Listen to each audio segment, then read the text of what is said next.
বাঁকুড়ার শালতোরা বিস্ফোরণের চার্জশিট দিতে চলেছে এনআইএ। 30শে অগস্ট শালতোরায় বাইকে বিস্ফোরণের ঘটনায় আজ এনআইএ বিশেষ আদালতে চার্জশিট। কথা বলবো অমিত আমাদের প্রতিনিধির সঙ্গে। অমিত, এই চার্জশিটে কি থাকতে পারে? দেখো, চার্জশিটে দুজনের বিরুদ্ধে চার্জশিট দেওয়া হচ্ছে, করিমুল এবং ধনঞ্জয় গড়াই। এই দুজন মূলত যে বিস্ফোরণ ঘটেছিল বাঁকুড়া শালতোরায় লাপাহাড়িতে, সেখানে জয়দেব মন্ডল নামের ব্যক্তির মৃত্যু হয়। তার মাধ্যমে তাকে কুরিয়ার হিসেবে ব্যবহার করে বিভিন্ন জায়গাতে ডিটোনেটর বা এই ধরনের বিস্ফোরক এই ধনঞ্জয় এবং করিমুল তারা সরবরাহ করতো।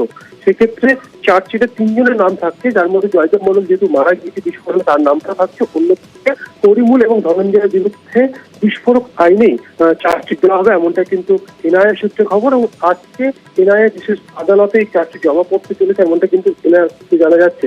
সেক্ষেত্রে 30 অগস্টে বিস্ফোরণ ঘটে, তারপরে রাজ্য পুলিশ অর্থাৎ বাঁকুড়া জেলা পুলিশে তদন্ত করছিল। পরবর্তী সময় তদন্ত ভার দেয় এনআইএর হাতে। এনআইএ তদন্ত ভার নেওয়ার পরেই ধনঞ্জয় এবং করিমুলকে 5 দিনের জন্য নিজেদের হেফাজতে নিয়েছিলেন, তাদেরকে জিজ্ঞাসাবাদ করা হয়েছে। এবং এই যে বিস্ফোরণ ঘটেছিল সেক্ষেত্রে যে সমস্ত বিস্ফোরক আনা হয়েছিল বা কোথায় সাপ্লাই করা হয়েছে এই বিষয়গুলো কিন্তু তদন্ত উঠে এসেছে এনআইএ তদন্তকারী আধিকারিকের হাতে। সেই সমস্ত বিষয়কে রেখেই কিন্তু এই চার্জশিট জমা পড়তে চলেছে আজকে বিশেষ এনআইএ আদালতে, এমনটাই এনআইএ সূত্রে হবে। ধন্যবাদ অমিত।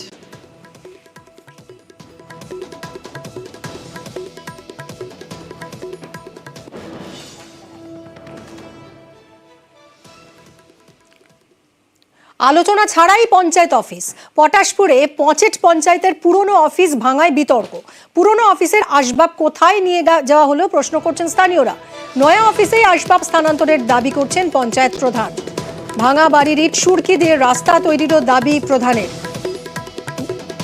পঙ্কজ আমাদের প্রতিনিধির সঙ্গে কথা বলবার ওই বিষয়ে। পঙ্কজ, এই নেতৃত্বের সঙ্গে আলোচনা ছাড়াই পদক্ষেপ করা হলো? একেবারে দেখো, যেখানে পঞ্চায়েত প্রধান দাবি করছে যে তারা শিডিউল অনুযায়ী করেছেন ভাঙা, কিন্তু স্থানীয় বাসিন্দা এবং যেখানে পঞ্চায়েত সদস্য এবং যেখানে এলাকার শাসক দলের যেখানে বুথ সভাপতি রয়েছে তিনিও অভিযোগ করছে যে তারা পুরোটাই অন্ধকারের মধ্যে রয়েছে। কে বা কারা ভাঙলো বা কেন ভাঙলো এবং ভাঙা মালপত্র কোথায় নিয়ে গেল সেই নিয়ে কিন্তু অভিযোগ করছে। এবং স্থানীয় অভিযোগ, যেখানে স্থানীয় বাসিন্দারা অভিযোগ করছে, এসডিও বিডিওর কাছে লিখিত অভিযোগ দায়ের করেছেন। এই বিষয় নিয়ে কিন্তু যথেষ্ট পঞ্চায়েত এলাকা, যেখানে গ্রাম পঞ্চায়েত পটাশপুর 2 নম্বর ব্লকের পঞ্চায়েত গ্রাম পঞ্চায়েতের পুরনো বিল্ডিং ছিল, যেখানে সেই বিল্ডিং দোতলা বিল্ডিং ছিল, সেই বিল্ডিং ভেঙে দেওয়া হয়েছে। ভেঙে ফেলে যে সমস্ত জিনিস তার পুরনো বিল্ডিং এর যে সমস্ত আসবাবপত্র সহজে চুন সুটকি, যেখানে ইট বালি সে সমস্ত কিন্তু কোথায় নিয়ে যাওয়া হয়েছে, সেই নিয়ে লক্ষ লক্ষ টাকা নাকি তছরূপ হয়েছে, এমনটাই দাবি করছে স্থানীয়রা। তারা পুরোটাই অন্ধকারের মধ্যে হয়েছে। তবে দাবি যেখানে পঞ্চায়েত প্রধান যেখানে বলছেন যে সমস্ত বিষয় তারা কিন্তু আলোচনা করেছে, কিন্তু যে সমস্ত পুরনো আসবাবপত্র ছিল নতুন পঞ্চায়েত ভবনে স্থানান্তরিত করা হয়েছে এবং চুন সুটকি যেখানে ইট বালি পিচ পুরনো সেগুলো কাঁচা রাস্তায় ফেলা হয়েছে, এমনটাই দাবি করছে পঞ্চায়েত প্রধান। এই নিয়ে শুরু হয়েছে পটাশপুর 2 নম্বর ব্লকে গ্রাম পঞ্চায়েত।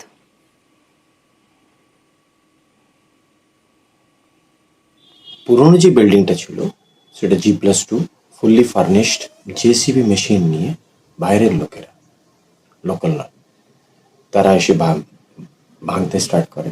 ভাঙার কাজটা হয়েছে, এটা কি কোনো স্কিমের আন্ডারে হয়েছে? যদি হয়নি তাহলে ইলিগাল কাজটা কেন হলো, কে করলো? যত রেসিডুয়াল ভ্যালিউ মালগুলো যেগুলো বেরোলো, এই রেসিডুয়াল ভ্যালিউ কি স্টেট এক্সচেকারে গেছে না কারোর কাছে গেছে? এই কমপ্লেনটা আমি রিকোয়েস্ট করেছি অ্যাডমিনিস্ট্রেশনকে যে একটা হাই লেভেল এনকোয়ারি কমিটি করা হোক। পুরোনো পাটটা হেলে গেছিল এবং তার দেওয়ালও ভেঙে গেছিল, ছাদও ভেঙে গেছিল। সেটাকে ভেঙে ফেলার জন্য আমরা ব্লকে রেজুলেশন করেই আমরা দিয়েছি। সভাপতি থেকে সবাই জানে এবং আমাদের গ্রাম পঞ্চায়েতেরও সবাই জানে। আসবাবপত্র ছিল, আমাদের চলে এসেছিল নতুন জিপি বিল্ডিং এ।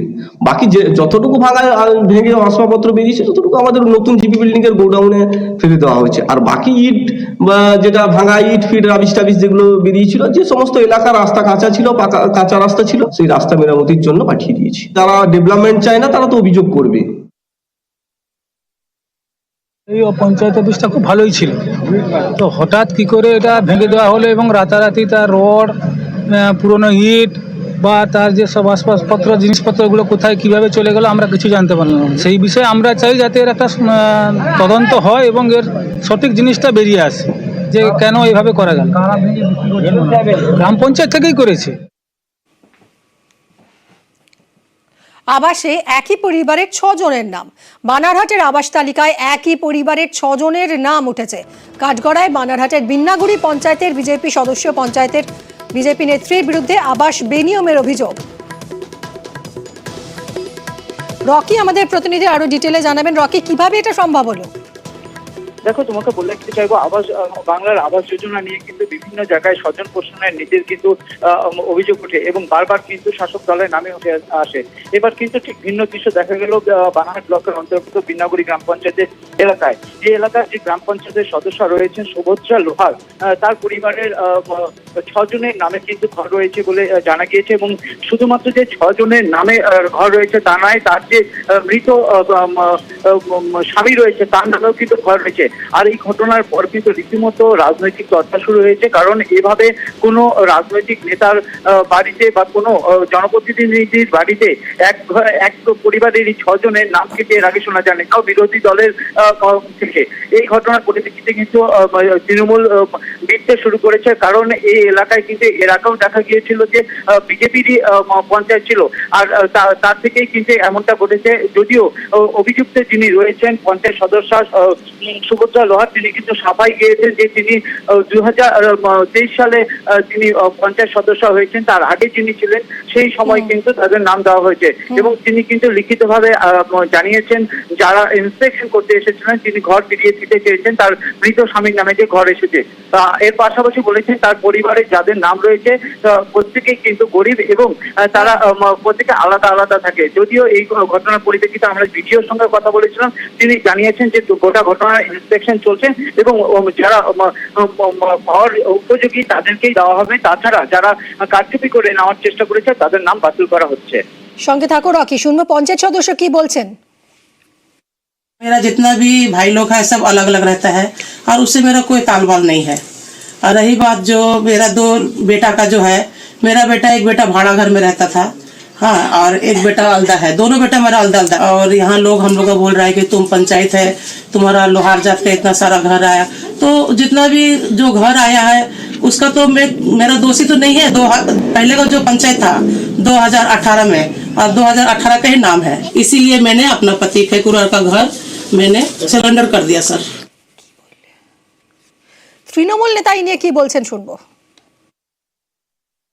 ये देख के मैं आश्चर्यचकित हूँ कि बहुत सारे निडी परिवार जिसका नाम होना चाहिए था उनका नाम कट चुका है, लेकिन एक ही परिवार के अंदर में जो मृतक भी है उनका नाम इस लिस्ट में देख के मैं एकदम अद्भुत हूँ, आश्चर्यचकित हूँ। ज्वाइंट फैमिली है, एक परिवार के अंदर में ही ऑलरेडी पिता का भी और दोनों बेटा का भी नाम आया हुआ है। साथ ही जो सुभद्रा लोहार का भाई है बिन्नागुड़ी ग्राम पंचायत में, वो ऑलरेडी एक पंचायत मेंबर है और एक ऑनरेरियम उठा रही है। प्रशासन से गुहार लगाता हूँ कि इस प्रकार का जो दुर्नीति है इस पे कड़ी से कड़ी कदम उठाया जाए। তবে বিডিও বলছেন গোটা বিষয়টার ইন্সপেকশন হচ্ছে, তিনি পদক্ষেপ করবেন। ইনকোয়ারি টিম ইনকোয়ারি করছে, আমাদের যারা অযোগ্য তাদের নাম অবশ্যই তালিকা থেকে বাদ যাবে না। আমাদের যে টিম আছে অফিসিয়ালরা ওরা ইনকোয়ারি করছে, তদন্ত সাপেক্ষে যারা অযোগ্য তারা লিস্ট থেকে বাদ যাবে।